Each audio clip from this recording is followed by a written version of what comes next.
Ondas de Impacto. Onde o silêncio fala, nós ouvimos.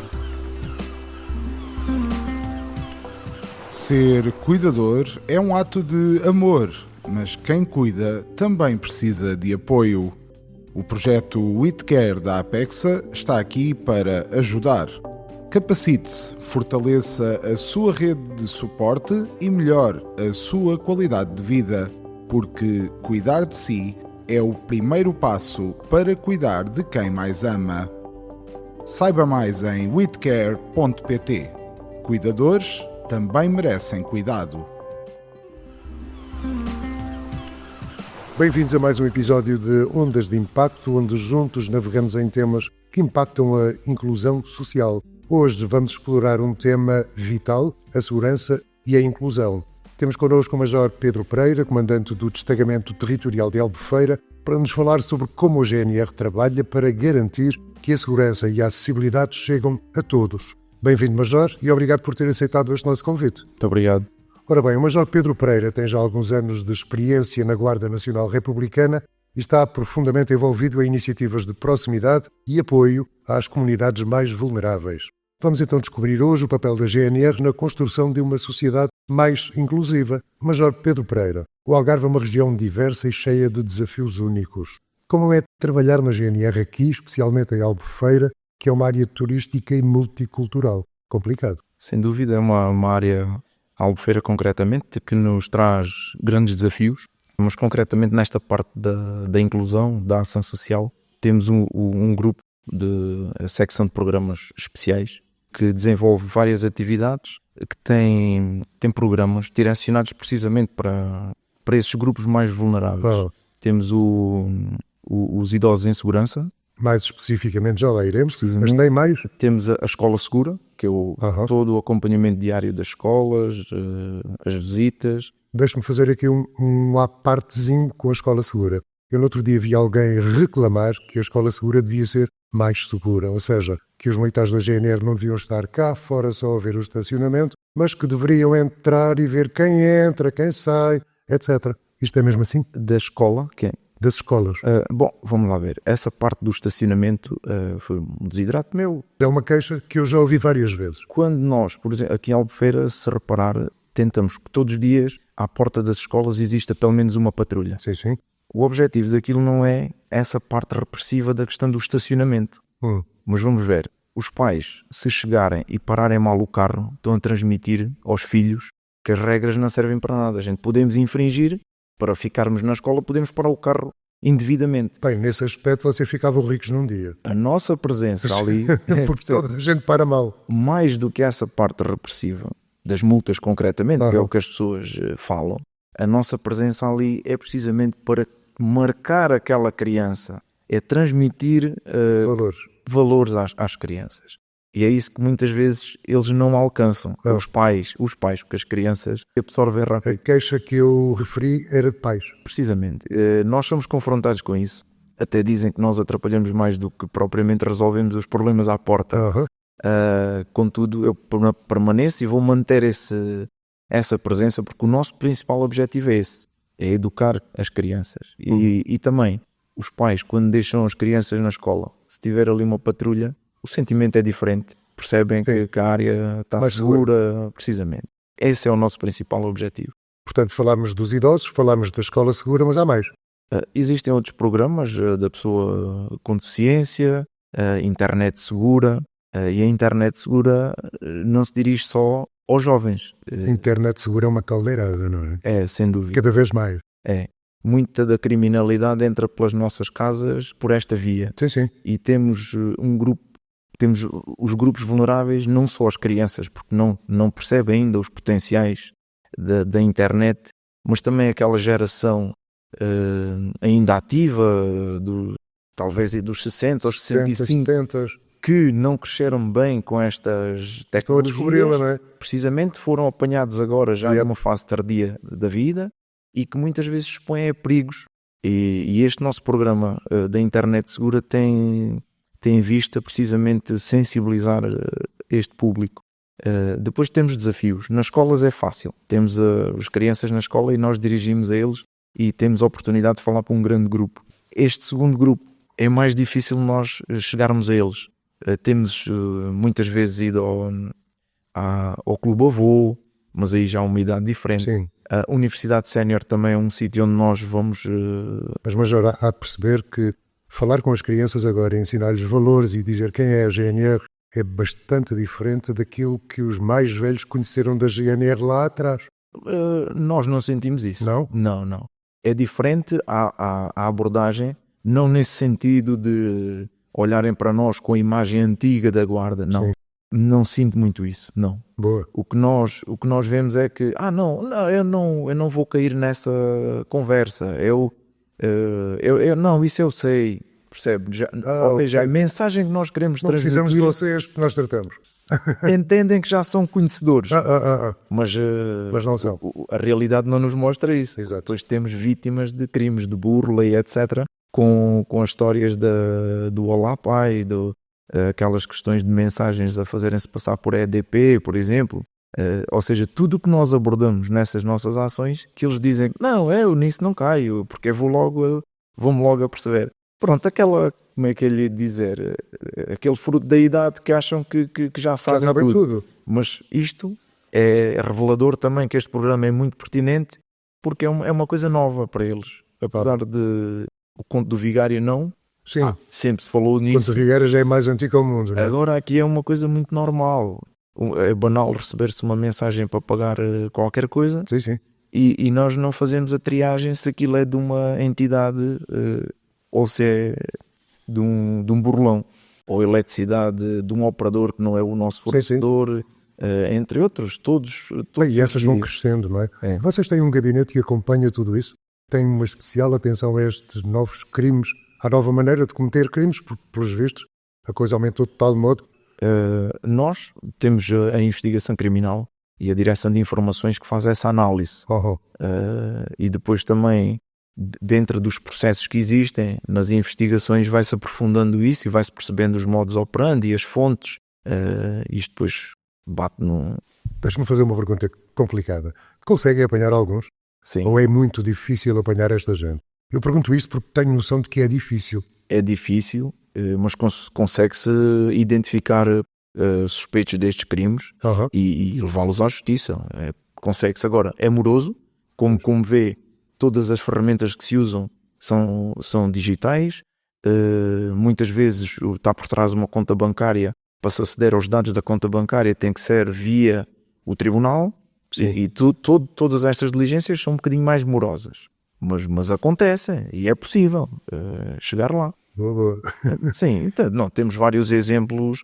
Temos um exemplo da Guarda em Estremoz, concretamente de Elvas, um processo que culminou em várias detenções e apreendidos, eu não quero falhar, mas na casa dos 1500 números de telefone utilizados para este tipo de burlas. Mas demora, não é isto? Demora. Demora. Aliás, demora tanto que há quanto tempo ouvimos falar do Rui Pinto, não é? Se bem que não, é um bocadinho diferente. Pois, mas não deixa de ser um crime informático também, não é? Um crime destes novos crimes. Não, mas para perceber a complexidade do crime informático, você pode ter o criminoso à frente de um computador na Ucrânia, que tem um terceiro andar do nosso prédio, não é? Que tem um IP no Panamá e que praticou um crime na África do Sul. Percebe? E o dinheiro veio depositado para aqui, para Portugal. Está a ver a complexidade de um crime informático. Eu tinha uma página que recebi uma mensagem no dia 3 de dezembro de 2020, creio eu, em que tudo o que era meu e chegaram até à conta bancária tinha sido arrombado, digamos assim, às 3 da manhã no Vietnã. Precisamente. E eu pensei, o Vietnã pode ser aqui no terceiro andar, caramba. Pode. Com esta facilidade de criar máquinas digitais, um computador digital noutra ponta do mundo, ou criar um IP no outro lado, isso é muito fácil. Temos que crescer nessa parte, principalmente a parte da legislação também.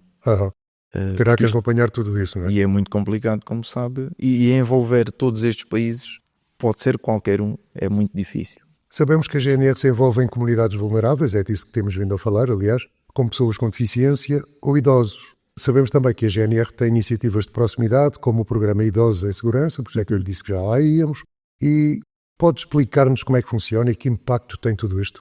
O programa Idosos em Segurança nós temos um período temporal durante o ano que fazemos os censos sénior, que no fundo é para identificar precisamente quem é que se encontra nessas situações vulneráveis, e passamos a acompanhar. Passamos a acompanhar diariamente.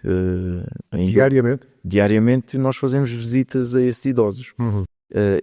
Isto é para perceber. Eu muitas vezes olho para os militares da secção de programas especiais, concretamente do programa, que cumprem o programa Idosos em Segurança, e eu sinto que eles são quase o prolongamento da família daqueles idosos. Eu tenho ideia que eles se tornam famílias. Precisamente. Alguns são as únicas pessoas que recebem. Ao ponto de eu já, às vezes, acompanhá-los em ações de patrulhamento, e esses idosos entregarem-lhe a receita para ir à farmácia buscar os medicamentos, este tipo de coisas. Pronto, que se pediria ao neto ou ao primo. Precisamente. Que é... Mas às vezes não é que a família esteja longe, mas o ritmo da sociedade de hoje, etc. É frenético. E também a nossa cultura de desprender dos idosos, infelizmente, que é uma das coisas que a gente também tenta contornar, leva a que eles fiquem naquela situação que eu diria de abandono, lamentavelmente.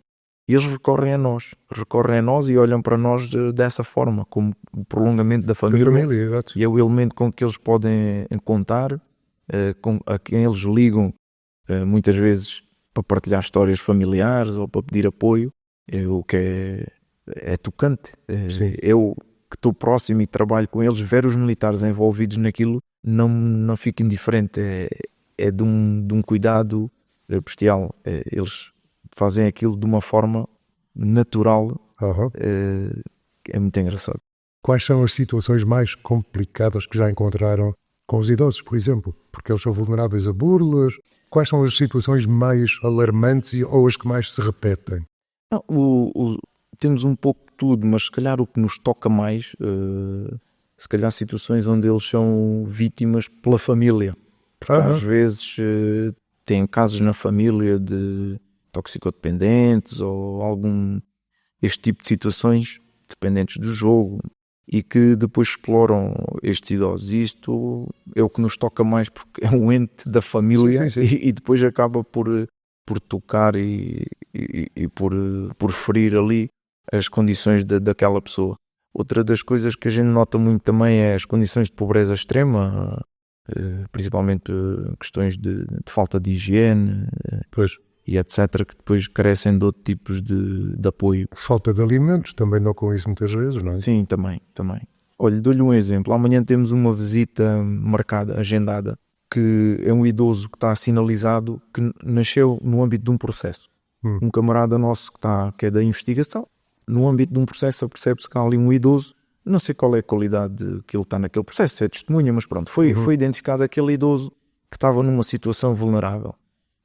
Foi informado este núcleo, o Programas Especiais, os Idosos em Segurança, e a militar que conduz o programa acionou a ação social da Câmara, que vão amanhã fazer uma visita a esse idoso, precisamente para avaliar as necessidades e desencadear aí alguns apoios para o futuro, para essa pessoa. Portanto, é assim que isto se processa. Não só nós isoladamente, mas da parte da investigação criminal também se fazem pontes para a parte social e para este apoio que a gente dá às pessoas. Como é que a GNR adapta os seus serviços para responder à necessidade das pessoas com deficiência, quer como vítimas ou no papel de colaboradores? Nós, neste momento, por acaso, estamos a viver uma situação de um colega que foi vítima de um acidente de moto e ficou paraplégico, e foram adaptadas as condições de trabalho. Ele trabalhava prestava apoio mecânico nas oficinas, deixou de poder fazê-lo e está-se a adaptar toda a parte de secretaria do quartel para ele poder desempenhar umas funções administrativas lá dentro e continuar a trabalhar connosco. Há uma história parecida com essa, desculpa interromper. Tivemos aqui o João Pinto, que é um super atleta em vela adaptada, bom em ciclismo, e que nos falou de um português que poderia ter sido medalha de ouro, mas detectaram-lhe uma substância qualquer e ele foi afastado, e que é da Polícia Judiciária. e ficou sem uma perna, mas continua a exercer. Aliás, adaptaram-lhe serviço, como estão a tentar adaptar a esse companheiro vosso. Precisamente. Ou seja, tanto cá dentro, como com o custo cá de dentro, como com o custo de fora, a nossa flexibilidade e a tentativa de adaptar é sempre máxima. Das pessoas com deficiência que seguimos, por exemplo, em visuais, temos dificuldade em visuais e surdo-mudos também. Temos dificuldade em comunicar. Temos alguns militares, Cabo Rosário concretamente que conhece, sim. Fez formação de linguagem gestual e entretanto o que é que, na impossibilidade de se falar ao telefone com eles, os surdos mudos, desenvolveu-se também, e com o apoio da Câmara temos uns telefones e uns iPads que nos permite fazer videochamadas para o tal apoio, que quando eles têm dúvidas ou precisam de falar com alguém, é para lá que ligam. E estas pessoas têm constantemente esse tipo de necessidade. E então a Rosário do outro lado está sempre disponível para falar com ela. E temos outra camarada que também já teve formação. Pois, aqui é Cabo Rosário que costuma vir. Exato. Falar aí com estes nossos amigos. A outra era a Cabo Pinho, que eu não sei se conheceu. Não. O mais novo, entretanto, saiu. Está noutras funções agora. Conheço a Cabo Rosário já há vários anos. Exatamente. E continuo a vê-la por aqui, sempre. Exato. Neste aspecto ela está sempre presente. Não é? É extremamente dedicada ela. E depois faz aquilo com um amor e com uma entrega impressionante, que era aquilo que eu dizia que me impressionava a mim, mesmo estando próximo deles, ver aquela entrega, aquele espírito de mãe que ela imprime nas coisas. Tivemos ali uma sessão com a Cabo Rosário fantástica. Vamos lá descansar um bocadinho, está na altura de eu lhe oferecer, e porque começámos a falar de pessoas com deficiência, está aqui um cafezinho sírio que tem um sabor fantástico e umas bolachinhas feitas ali pelo projeto One Bean, que se não conhece vai conhecer, onde tentamos empregabilidade, porque estas pessoas podem trabalhar em empresas, por aí fora. E aqui está um exemplo. Vamos provar o cafezinho e continuamos a conversar, sem problema, está bem? Com certeza. E depois quero que me diga o que é que achou deste café sírio. Ok? Muito bem. Major Pedro Pereira, tem alguma história ou experiências marcantes que demonstram o impacto positivo das iniciativas inclusivas da GNR? Sim, temos sempre muitas histórias. Vou-lhe contar uma que ainda não aconteceu, mas que estamos a preparar para perceber. Nós, em primeira mão. Exato. Nós vamos promover todos os anos promovemos uma atividade que é o Laço Azul. No âmbito Desculpe? O Laço Azul. Laço Azul, ok. Que desenvolve-se normalmente no mês de Abril e que tem a ver com a temática dos maus tratos a crianças. Contudo, nós este ano temos um programa que é o Quebrar o Ciclo, ou seja, que até tem um vídeo promocional que começa com um idoso que é maltratado e que depois vai-se desconstruir a vida e percebe-se que a vida ele está a ser maltratado em idoso, também foi maltratado em criança. E no fundo tentar quebrar esse ciclo. Bom, este ano para celebrar essa data, não só com crianças, normalmente fazemos o Laço Azul com crianças, pensámos, vamos então envolver os idosos e replicar esta ação. Vamos fazer com os idosos. Pensámos em criar um teatro onde se fosse representado por crianças e por idosos e transmitir essa imagem de quebrar o ciclo. Contudo, atendendo ao timing, não conseguimos já preparar as coisas para este abril, mas será para a próxima edição. Foi um desafio que ficou. Portanto, está a ver, todas estas ações nos marcam logo desde as planear. A gente queremos, no fundo, envolver as crianças com os idosos para quebrar aquela parte que falei há pouco.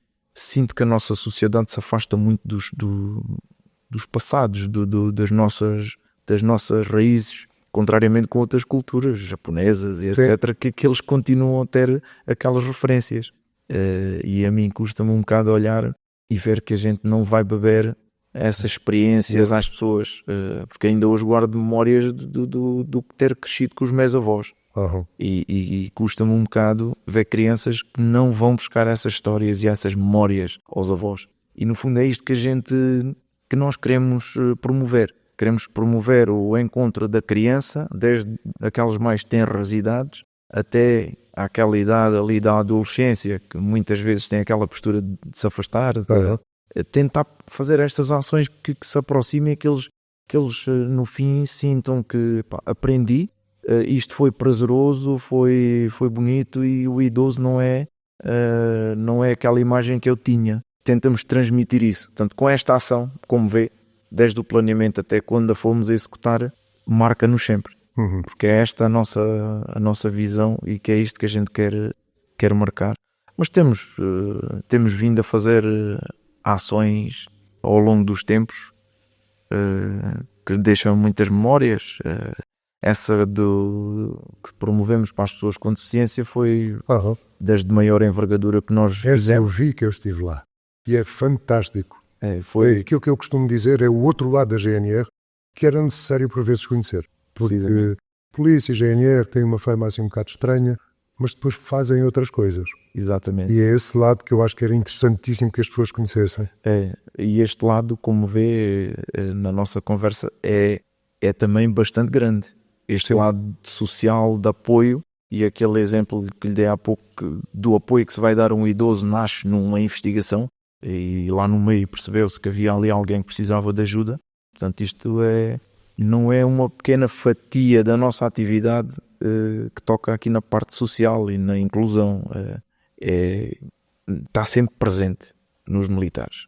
E também exemplo disso, e as pessoas olham para nós dessa forma também, é a qualquer hora do dia baterem-nos à porta, entrarem, que a nossa porta está sempre aberta, não é? Com mais variados tipos de problema, que depois falam comigo, meu comandante, mas isto nem sequer é bem para nós, mas se a pessoa vê aqui, é porque espera que a gente se resolva o problema que se encaminhe. Ou encaminhar, exatamente. Portanto, isto é muito comum e é diário. Nós vemos confrontados com este tipo de solicitações que não são crimes, que não são nada disso. É o desespero, porque as pessoas já foram a vários sítios e não tiveram respostas, e depois acabam por nos envolver a nós, e nós conseguirmos, tentamos sempre promover uma resposta. Mas já, Pedro Pereira, vou-lhe falar de uma coisa que está agora, infelizmente, na moda cada vez mais e que depende de queixas ou não queixas. Falo da violência doméstica. Que experiência têm vocês com este tipo de violência? Lamentavelmente é um crime que tem crescido, está bastante presente, é diário praticamente o registro de queixas de violência doméstica. Queixas? De queixas de violência doméstica. Um dos problemas é que não há tanta queixa como os casos que acontecem. Bom, há de haver cifras negras aí, eu não consigo avaliar. Nem o Major nem ninguém, até agora não conseguem. O que é que fica por participar? Agora tem havido uma aposta em divulgar e fazer campanhas, e nós temos feito várias. Agora temos uma em curso, nesta aqui alusiva ao Dia dos Namorados, onde vamos logo às escolas, logo cá está, marcar as tenras idades, formá-los e transmitir-lhe aqui a mensagem, não só para denunciar, mas que isto é um comportamento errado. Claro. Temos feito esta divulgação no sentido de cada vez participar mais. O crime de violência doméstica, infelizmente, é um crime que se passa em 4 paredes. Não há muitas ações para além destas de sensibilização que nós possamos fazer. Mas deixe-me perguntar, é um crime que pode ser participado por alguém que não pertence ao núcleo familiar, por alguém que veja, por alguém que ouça? Precisamente. É um crime público, é um crime público, exatamente. O crime público é um crime que nós temos que obrigatoriamente participar, como todos os outros, mas este participar e desenvolver logo diligências. Exato. Não depende de queixa dos lesados ou dos envolvidos. Nós podemos logo desenvolver um conjunto de ações. Por isso é importantíssimo que as pessoas que tenham conhecimento ou que suspeitem, sim, que não se inibam de nos enviar um e-mail ou de ir ter connosco e relatar aquilo que sabem. Deixe-me fazer aqui um partezinho complicado. Aliás, a Ministra da Justiça disse isso no Parlamento, creio eu. Há uma senhora que morreu este ano, que foi assassinada este ano, que tinha apresentado queixa 2 anos antes, nada foi feito e ela 2 anos depois morreu à frente da filha. Pois eu acredito que sim. Portanto, há várias queixas a que não é dado a devida importância. Posso pensar isso? Não. Ou haverá qualquer coisa para além disso? Não, e neste momento este processo está desenhado de uma forma, tem um cariz urgente e não sei se tem noção, mas faz avaliações de risco. Fazemos uma avaliação de risco imediata quando a vítima dá perante nós, no imediato, quando se apresenta queixa ou quando nós tomamos conhecimento dos factos, faz-se uma avaliação de risco. Essa avaliação de risco tem que ser obrigatoriamente repetida em 72 horas no máximo. E depois tem uma periodicidade para se repetir. Portanto, não fica esquecidos. Há aqui questões que muitas vezes acontecem, e ainda há bem pouco tempo tivemos uma para aí a semana passada ou no final da anterior. O que é que acontece? As pessoas tiveram um episódio de violência doméstica. Nós disputámos todos os contactos. Quando se fez a reavaliação das 72 horas, já o casal estava junto novamente. Pois. Ou seja, há aqui uma exposição da vítima. Aquilo, se calhar, depois situações dessas terminam nessas lamentáveis histórias. Pois. Pode ali as coisas ainda não estarem bem resolvidas e numa tentativa de reatar acontecerem esse tipo de coisas. Mas percebe, da parte processual ou da atividade das autoridades, não ficou nada parado no tempo. Este processo, posso lhe garantir que os processos de violência doméstica, apesar da quantidade, estão neste momento a ser tramitados de uma forma que é impossível estarem parados. Ainda há aquela velha história do entre marido e mulher não metas a colher? Daí não haver mais queixas de gente de fora, por exemplo? Sim, certamente. É o receio de nos reportarem isso e depois pode não ser. Ainda serem acusados por... Exatamente. Eu não consigo explicar isto, Pois. porque é uma postura que a mim não me faz sentido. Nós temos que trazer ao conhecimento precisamente para ajudar uma vítima, mas lamentavelmente as pessoas ainda têm isso presente. Ora bem, mudemos de assunto. Sabemos que lidar com comunidades vulneráveis exige alguma sensibilidade e alguma formação. Que tipo de formação a GNR fornece aos seus agentes para garantir que estão preparados para estas situações? Já falámos aqui de uma ou duas situações, mas haverá muitas mais. Sim. É preciso preparar os elementos da GNR para enfrentar tudo isto, não é? Neste momento vocês enfrentam quantas línguas? É um desafio diário. Um desafio terrível, não é? Felizmente, e como há de concordar, estas novas gerações também vão evoluindo. E os novos militares que nós recebemos já vêm melhor preparados nessa parte da barreira linguística. Praticamente todos eles dominam o inglês. Aqui para nós, que é uma grande ferramenta. Mas começa a ser curta em relação às outras, provavelmente. É verdade. Mas aí tudo o que é questões processuais recorremos sempre a tradutores. Mais tarde ou mais cedo tem que se recorrer ao... Mas no dia-a-dia é complicado, não é? Sim, na primeira abordagem à ocorrência é difícil e às vezes podem passar ali algumas coisas, como estávamos a falar do tema da violência doméstica. Se formos a uma ocorrência numa língua que nós não dominamos, depois também podemos não perceber bem a mensagem e arrastar as coisas, se bem que na dúvida a gente vai participar pelo mais grave, que é o que acontece. E depois vem a intervenção do tradutor mais tarde.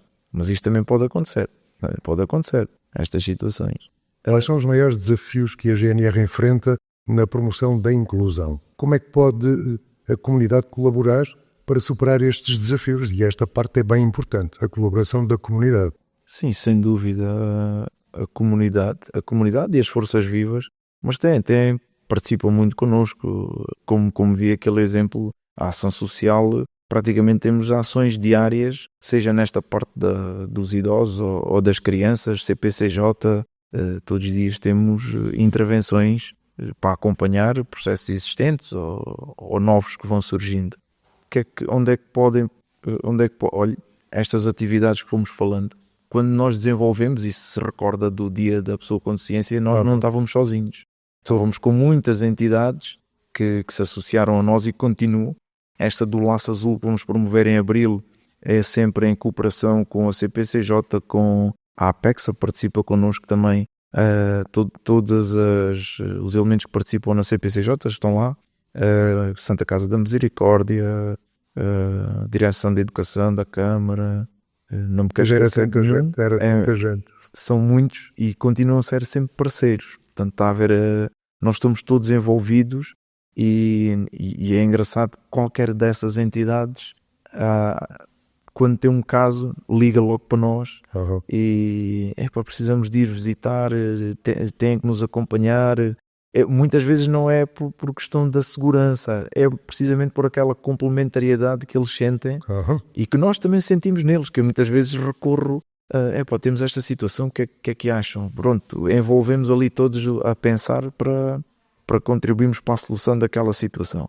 Acha que as políticas atuais dão apoio suficiente à inclusão na segurança ou o que é que poderia ser melhorado? Não, há uma preocupação crescente. Nós na Guarda, até na formação, já temos a formação de direitos fundamentais.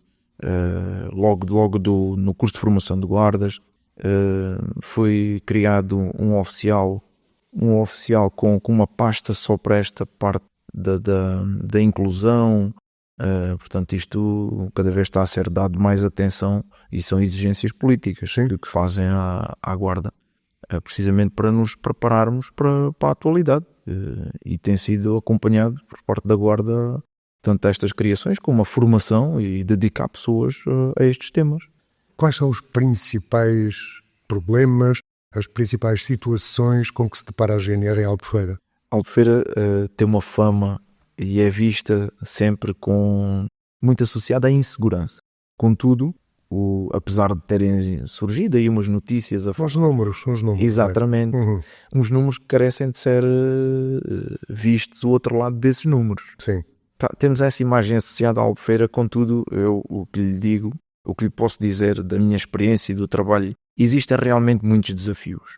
Muitos desafios, mas não de segurança, não de insegurança, propriamente ditos. O que eu noto aqui é que há muita incivilidade. Sim. Ou seja, existe aqui este vetor, que é um vetor diferenciador do Conselho de Albufeira, que é a diversão noturna, traz aqui um tipo de comportamento. O excesso de álcool, a diversão até altas horas da noite, que depois colide com o descanso, que depois as pessoas embriagadas ao circular na rua causam danos.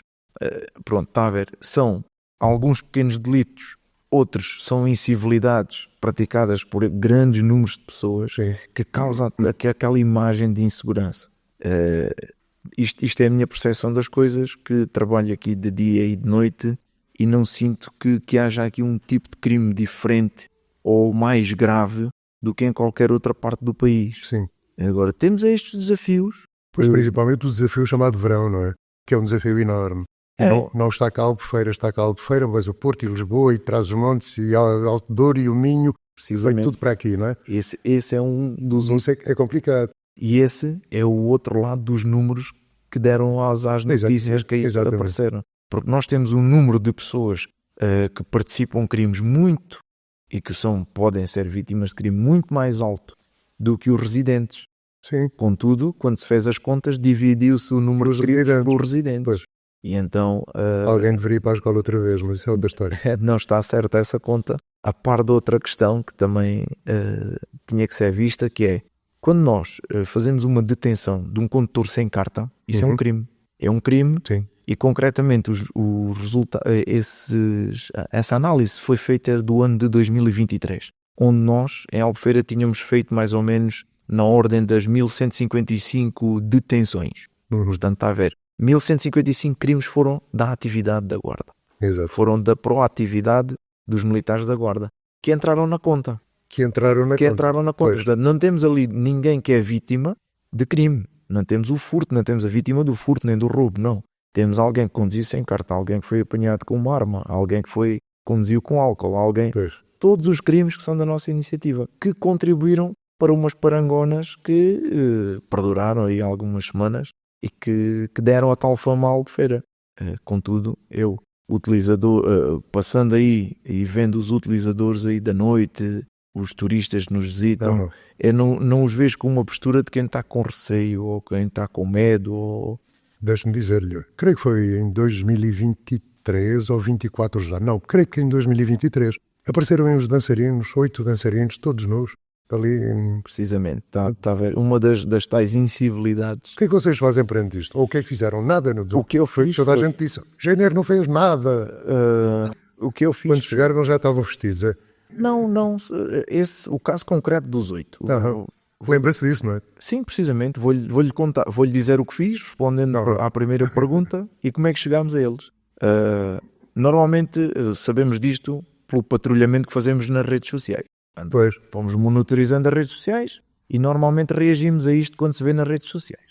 E eu deparo-me com aquelas imagens lamentáveis, claro, porque estamos a falar de uma rua que é de diversão noturna, mas... Mas Jorge, desculpe-me, lamentáveis, mas com muita gente a filmar. Bom, que bonito que é. A filmar e sem intervir, que é outra das coisas. Aquilo é condenável e quem realmente se sente afetado com aqueles comportamentos tem que tomar uma medida. Mas pronto, eu tomo conhecimento daquilo nas redes sociais, vi que era uma coisa demasiado ostensiva, fiz uma participação para o Ministério Público, elaborei um auto-notícia a relatar, porque existe um crime que prevê os atos exibicionistas. Exato. Mas quem assiste tem que se queixar. Isto é um crime semipúblico. Ali não se queixam, filmam. Ninguém se queixa. Botam nas redes sociais. Exatamente. Ninguém se queixa, apresentam então os vídeos nas redes sociais. Isto é semipúblico, excepto se for na presença de um menor, que não é inédito. Vai haver menores Aliás, era um dia. Exatamente, porque não era haver famílias a passear e haver ali um menor. Eu não tinha essa informação, contudo, optei por excesso por fazer um auto-notícia a participar aquela conduta. E continuar as diligências. Quem eram aquelas pessoas? Fizemos diligências em vários locais por onde eles passaram e detectámos, conseguimos chegar à identificação. Conseguiram chegar aos 8? Exatamente. Lá. Estavam alojados num hotel, chegámos primeiro ao nome de um, porque tinha feito uma reserva num local ali próximo, num restaurante. Soubemos a identificação de um e depois chegámos ao hotel onde estavam e identificámos os 8. Só que, pronto, qual é a consequência? Consequência, exato. Isso, eu fiz a participação para o Ministério Público, há de correr termos e não sei se vai... E eles lá voltaram à terrinha, está-se bem, não é? Precisamente. Mas a chave para reduzir ou mesmo acabar com este tipo de comportamentos é quem assiste a isto intervir de imediato. Que é a mensagem que eu tenho tentado passar ao staff e aos empresários. Alguém deveria passar aos empresários, pensava eu aqui com os meus botões, não é? Precisamente. Temos que... Aquilo que se vê parece que os empresários chamam, venham aqui pode-se. É o que dá ideia. Pois, existe... Eu não quero que diga que sim, mas a ideia aqui eu tenho de fora. O que lhe posso dizer, eu não, como sabe, nem domino essas políticas de publicidade, que se faça do destino, nem nada disso, mas posso lhe dizer é aquilo que vejo que é publicidade. Sim. E basta irmos a sites holandeses e etc. e perceber o tipo de conteúdo promocional. Isso é um problema enorme para vocês. Os miúdos holandeses. É uma faixa etária, São miúdos. Inconsequente que... São uma caldeira. Completamente. Mas muito respeitadores e cumpridores ao contacto connosco. São muito tinha essa ideia. Contrariamente com outras nacionalidades. É? Sim. Os ingleses são piores. É diferente, sim, tem um temperamento diferente. Aliás, eu vi a ministra a passear na Rua da Oura e eles a dizerem, nós vamos para aqui porque aqui pode-se fazer tudo. Precisamente, e é isso que me referia. Eu andava por lá também, não? Exatamente. Pois. Se visitar alguns desses sites promocionais holandeses principalmente, vai ver lá essas mensagens. Exato. Isso não é inventado por eles, é mesmo difundido. E não só aqui, eu no outro dia vi uma reportagem, isto faz-se para o bairro Alto em Lisboa. Aqui pode-se fazer tudo. Aliás, aquilo parece a Rua da Oura, ou a Rua da Oura parece o bairro Alto, eu já não percebo muito bem, mas é parecidíssimo. Exato. Mas, Jorge Pedro Pereira, para fechar, assim numa rapidinha, de que forma o impacto daquilo que discutimos hoje pode transformar vidas no futuro? Das nossas ações. Como é que as nossas ações transformam vidas? Eu acho que isso acontece todos os dias, porque estas ações que nós fazemos marcam sempre as pessoas. E um exemplo disso, quando cá cheguei, falou-me logo daquela ação que nós fizemos na Marina. Sim. Que marcou a si, que marcou a mim, todos os envolvidos e os utentes com que nós destinamos aquela ação. Isso é um bom exemplo que as nossas ações não são indiferentes a todos, até à comunidade. Nessa ação em concreto lá na Marina, os empresários que se envolveram para proporcionar experiências, no caso em concreto, às pessoas com deficiência que lá frequentaram. Desde a charrete ao barco, todas aquelas atividades. Os cavalos, os cães. Exato. Foi fantástico. Ou seja, e o almoço não foi mau. Foi um complemento. Mas é sem dúvida marcante. Estas atividades são todas muito marcantes. Mas, João Pedro Pereira, foi um prazer tê-lo aqui connosco. Obrigado por partilhar a sua visão e o trabalho que a GNR vem fazendo pela inclusão no Algarve. Fica então por aqui mais um episódio do Ondas de Impacto. A inclusão é um esforço de todos nós e hoje aprendemos que até mesmo a segurança tem um papel fundamental em tudo isto. Para quem está desse lado, não se esqueçam de nos seguir nas redes sociais e partilhar este episódio. Até breve, Major Pedro Pereira, muito obrigado outra vez, foi um prazer. Muito obrigado. Neste episódio destacamos alguns pensamentos. O nosso principal objetivo é esse, é educar as crianças. E também, os pais, quando deixam as crianças na escola, se tiver ali uma patrulha, o sentimento é diferente. Percebem que a área está mais segura, precisamente. Esse é o nosso principal objetivo. Das pessoas com deficiência que seguimos, por exemplo, em visuais, temos dificuldade em visuais e surdo-mudos também. Temos dificuldade em comunicar. Temos alguns militares, Cabo Rosário concretamente, que conhece, fez formação de linguagem gestual e, entretanto, o que é que, na impossibilidade de se falar ao telefone com eles, os surdos-mudos, desenvolveu-se também, e com o apoio da Câmara, temos uns telefones e uns iPads que nos permite fazer videochamadas para o tal apoio. Obrigado por nos acompanhar em mais um episódio de Ondas de Impacto. Se este tema despertou o seu interesse, convidamo-lo a explorar mais sobre o assunto e a visitar-nos em inclusão.pt para ampliar o conhecimento sobre os desafios e as soluções que discutimos hoje. E se aprecia o nosso conteúdo, não se esqueça de subscrever Ondas de Impacto na sua plataforma de podcast favorita. Deixe também a sua avaliação, pois ela ajudará-nos a alcançar mais pessoas e a criar mais impacto. Voltamos em breve com novos temas e histórias inspiradoras. Até lá, continua a fazer parte desta onda de transformação.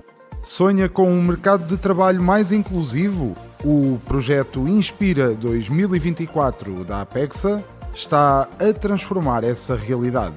Estamos a abrir portas para a empregabilidade de pessoas com deficiência e a criar oportunidades para um futuro mais justo. Empresas e talentos, juntem-se a nós. Saiba mais em apexa.org. Inspira 2024. Juntos criamos inclusão.